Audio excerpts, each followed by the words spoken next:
श्री गणेशाय नमः। आत्मज्ञानामृत ग्रंथ के द्वारा जीवन की सार्थकता और सत्यता क्या है, इसे प्रदर्शित किया गया है। श्री गणेशाय नमः। श्री आत्मज्ञानामृत ग्रंथ समस्त धर्म ग्रंथों का सार, भाग 88। काम क्रोध मोह की अग्नि व्यक्ति के आत्मज्ञान को ढक देती है। शांति का सच्चा मार्ग है ईश्वर, सुख दुख तो ऋतु के समान है। संशय से मुक्त होकर व्यक्ति सदा ही पापों से रहित होता है। कर्मफल की इच्छा से परे हो जाए, वही सच्चा ज्ञानी कहलाता है। श्लोकार्थ। जब कोई व्यक्ति काम क्रोध और मोह जैसे विकारों से ग्रसित हो जाता है, उस स्थिति में उसके आत्मा के विकास का मार्ग अवरुद्ध हो जाता है। इसके परिणाम स्वरूप वह सदा बुरे कर्मों की तरफ आकृष्ट होते रहता है। वह अपनी बुद्धि के द्वारा सही क्या है, गलत क्या है, इसका ठीक ठीक निर्णय नहीं कर पाता। इसलिए संत पुरुष हमें समझाते हुए कहते हैं कि व्यक्ति को सदा अपने आत्मा का विकास करने के लिए परमात्मा की अनन्य भाव से भक्ति करनी चाहिए। इसी के द्वारा व्यक्ति सुख दुख के मौसम जैसे ग्रीष्म, वर्षा, शरद, हेमंत ऋतु के समान निरंतर परिवर्तनशील जानकर इसके अनुरूप व्यवहार करके हर परिस्थिति में समान दृष्टिकोण का अवलंब करते हुए परम शांति को प्राप्त कर सकता है। साथ ही कर्म करते हुए कर्मफलों की इच्छा से रहित होकर व्यक्ति परमात्मा के सानिध्य में रहकर आत्मज्ञान की सच्चाई से अवगत हो सकता है। इंद्रिय विषयों से मिलने वाला सुख मौसम पर निर्भर होता है। अनित्य सुख के अधीन होकर मनुष्य परतंत्र हो जाता है। कर्मफल में आसक्ति से मन में राग द्वेष उत्पन्न हो जाता है। अज्ञान के मार्ग पर चलने से जीवन दुखों से घिर जाता है। श्लोकार्थ। मनुष्य को इंद्रियों के द्वारा जो सुख आनंद प्राप्त होता है, उसका एक निश्चित कालावधि होता है। समय के अनुसार उसे निर्धारित किया जाता है।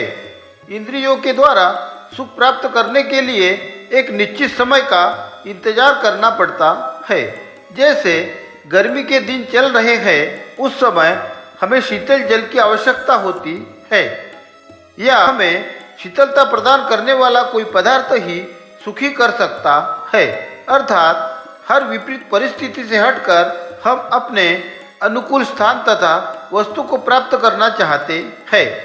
यदि गर्मी के मौसम में हमें कोई कंबल भेंट करे तो हमें उतनी प्रसन्नता महसूस नहीं होगी जितनी सर्दी के ऋतु में होगी। इसका अर्थ यह हुआ कि इंद्रियों के द्वारा हमें जो सुख मिलता है, उसके लिए एक अनुकूल वातावरण की आवश्यकता होती है। दूसरी बात, सुख हो या दुख हो, यह कभी भी स्थिर नहीं रहता, परंतु कोई भी इंसान किसी भी परिस्थिति में दुख को अपनाने के लिए तैयार नहीं होता और निरंतर सुख की तलाश करते हुए उसकी सुख के प्रति आसक्ति और भी बढ़ जाती है और इंसान परिस्थितियों का गुलाम बन जाता है।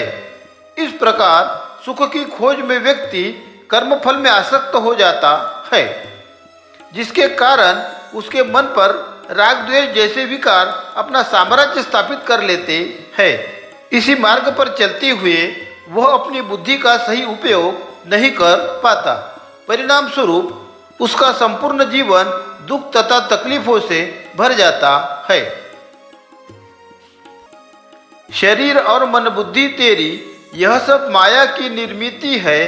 पृथ्वी लोक से स्वर्गलोक तक फैला हुआ यह विस्तार है। मोह माया से मनुष्य को तुझे कभी अलग नहीं करना है। माया की नावों में बैठकर इस भवसागर को पार करना है। श्लोकार्थ। परमपिता परमात्मा ने मनुष्य के शरीर का पृथ्वी, जल, अग्नि, आकाश एवं वायु तत्व के द्वारा निर्माण करके मन बुद्धि की निर्मित त्रिगुणमयी माया के द्वारा की है। इस पृथ्वी लोक से स्वर्गलोक तक परमात्मा ने माया के विस्तार को फैला कर रखा है।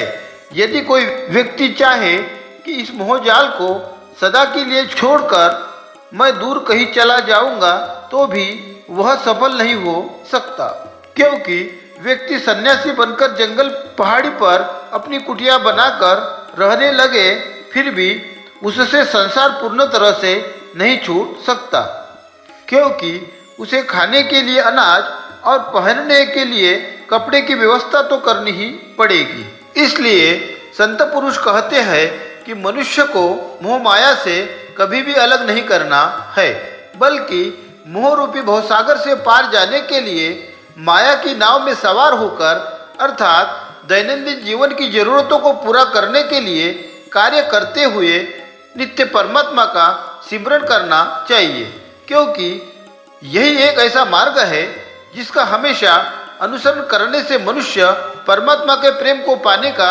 अधिकार प्राप्त करके संसार रूपी भवसागर को पार करने में सफल हो जाता है। दैवी शक्ति को संग्रहित करना, यही कर्तव्य तुम प्रतिदिन करो। ज्ञान योग के मार्ग पर चलकर हर कार्य प्रभु को समर्पित करो। धर्मशास्त्र का अध्ययन करके हर व्यवहार तुम निष्कपट करो। सतचित आनंद से ओतप्रोत होकर प्रसन्नता का अनुभव करो। श्लोकार्थ। परमात्मा की कृपा दृष्टि हमेशा बनी रहे, इसलिए संत पुरुष कहते हैं कि हमें हमारे जीवन में सदा जनहितार्थ के उत्थान के लिए कर्तव्य करते रहना चाहिए। इससे हमारे भीतर आत्मशक्ति जागृत होकर तथा भाग्य प्रबल होकर सर्वांगीण विकास होगा। ज्ञान योग के मार्ग का अवलंब करते हुए हमें अपने कर्म फलों को परमात्मा के चरणों में समर्पित करना चाहिए। साथ ही धर्मशास्त्रों का अध्ययन तथा अनुसरण करके हर व्यक्ति के साथ मन में किसी भी प्रकार का कपट ना रखते हुए निष्कपट व्यवहार करना चाहिए और सदा प्रसन्नचित रहते हुए आनंद से ओतप्रोत होकर अपने जीवन का समय व्यतीत करना चाहिए। ध्यान साधना युक्त जीवन जीने से तू सुख सौभाग्य से भर जाएगा।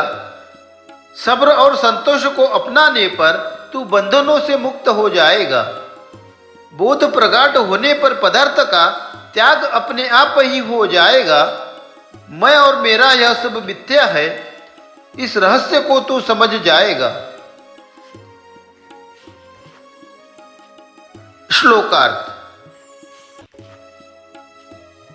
यदि कोई व्यक्ति ध्यान साधना करके अपने जीवन का कार्यकाल व्यतीत करता है तो वह सुख सौभाग्य से संपन्न हो जाता है।